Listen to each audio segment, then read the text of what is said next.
আপুরা বলে স্নেহা ঠান্ডা হও, আস্তে প্যানিক নিও না, তুমি আস্তে ধীরে করো। 10 জনের মাঝে থেকে নিজেকে একজন আলাদা করা, সেটা আমার বেশি পছন্দ।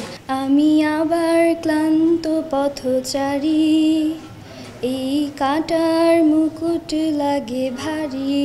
খুবই জটিল প্রশ্ন। আই গেস ইন্ডাস্ট্রির সবাই জানে যে আমি লিড কাস্ট করতে চাই না। আমি ছোটো বোনের ক্যারেক্টার, বান্ধবীর ক্যারেক্টার, এই ক্যারেক্টারগুলো খুব বেশি এনজয় করি। সো আমি যখন মনে হবে যে এই ক্যারেক্টারগুলোর উপর টায়ার্ড হয়ে যাব, তখন আমি চেষ্টা করব লিড কাস্টে আসার জন্য। কারণ হচ্ছে আমি সবার থেকে আলাদা। সবাই সবসময় যেটা চায়, সবাই সবসময় যেটা কিনে, সবাই যে ফ্লোতে আগায়, আমি সেটা থেকে সম্পূর্ণই ভিন্ন। আমার সবসময় ইউনিক জিনিস পছন্দ, ইউনিক কিছু করতে পছন্দ। 10 জনের মাঝে থেকে নিজেকে একজন আলাদা করা, সেটা আমার বেশি পছন্দ। এই জন্য সবাই নায়িকা হতে চাইলেও আমি চাই না। আমার কাছে যেটা ইম্পর্টেন্ট মনে হয় সেটা হচ্ছে গিয়ে দর্শকদের ভালোবাসা আমি আমার ক্যারেক্টার দিয়ে ফুটাতে পারবো। সো হ্যাঁ, একটা নায়িকা খুব পুরো সময়টা ধরেই নাটকের মধ্যে সে স্ক্রিন টাইম প্লে করে। আমরা যারা বান্ধবীর ক্যারেক্টার করি, বোনের ক্যারেক্টার করি, খুবই অল্প সময়ে স্ক্রিনে থাকি বা আমরা খুবই অল্প কিছু সিনের মধ্যে থাকি। বাট যদি আমি ভালো করে আমার অ্যাক্টিংটা করতে পারি, দর্শকদের মধ্যে অবশ্যই দর্শকদের মনে অবশ্যই আমার জন্য একটা সফট কর্নার থাকবে। যে আমি অনেক কমেন্টস পাই, অনেক নাটকে আমি দেখি যে ইউটিউবে কমেন্ট সেকশন চেক করে যে আমাকে নিয়ে অনেকে কমেন্ট করে। সো আমার মনে হয় না যে দর্শকদের ভালোবাসা পাওয়ার জন্য শুধু নায়িকা হওয়াই যথেষ্ট। কারণ হচ্ছে বলবো না। কাছের হিরো, আমি যাদের সাথে নর্মালি কাজ করি সবাই আমাকে খুব আদর করে। আমার পছন্দের হিরো অনেকেই আছে।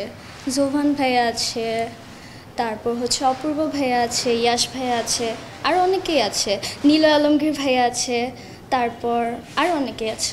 প্রিয় অভিনেত্রীদের মধ্যে আছে তানিয়া বৃষ্টি আপু, কেয়া পায়েল আপু, নাজনীন নাহার নিহা আপু, মেহজাবিন আপু অবশ্যই, তারপর জয়া ম্যাম, আরও অনেকে আছে। তানিয়া বৃষ্টি আপু খুবই ফ্রেন্ডলি, আমরা অনেকগুলো প্রজেক্ট করেছি, সবসময় আমাকে খুব আদর করে। সো কারো নাম আগে বললে যে র্যাঙ্কিংয়ের বিষয়টা হয়ে যায় সেটা কিন্তু না, সবাই আমাকে খুব আদর করে, খুব স্নেহ করে। সাদিয়া আয়মান আপু, তটিনী আপু, এদের সাথে আমার একটু কম কাজ হয়েছে। বাট কেয়া পায়েল আপু, তানিয়া বৃষ্টি আপু, এদের সাথে আমি ছোটো থেকে কাজ করে আসছি, এজন্য এদের সাথে আমি একটু বেশি ক্লোজার। সাদিয়া আয়মান আপুর সাথে আমার মনে হয় একটা প্রজেক্ট হয়েছে, আর তটিনী আপুর সাথে 2টা মেবি। সো আমি তাদের সাথে এতটা ক্লোজার না, এজন্য আমার লিস্টে আপুরা নেই। আমি যে আর্টিস্টদের সাথে কাজ করি সবাই খুব কোঅপারেটিভ থাকে। লাইক আমাদের ভুল হলে আপুরা বলে স্নেহা ঠান্ডা হও, আস্তে প্যানিক নিও না, তুমি আস্তে ধীরে করো। আমি অভিনয় জগতে আসার আগে আমি ছোটোবেলা থেকে নাচ শিখতাম, গান শিখতাম, বাংলাদেশ শিশু একাডেমির স্টুডেন্ট ছিলাম। সো ওইখান থেকে শিল্পকলায় আসা, তার কিছু বছর পর আমি RTVতে একটা ধারাবাহিক শুরু করি, সেখান থেকে আমার অভিনয় আসা। অ্যাকচুয়ালি কত বছর এটা আমি এক্স্যাক্টলি বলতে পারছি না।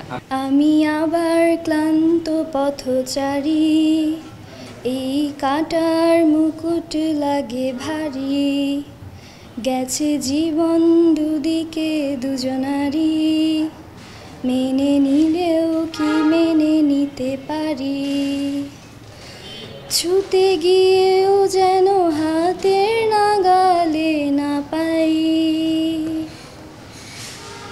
এভাবে হেরে যাই যেই ঘুরে তাকাই, কেমন যেন আলাদা আলাদা সব। দেশে দেশে সবার সাথে দ্য নিউজ।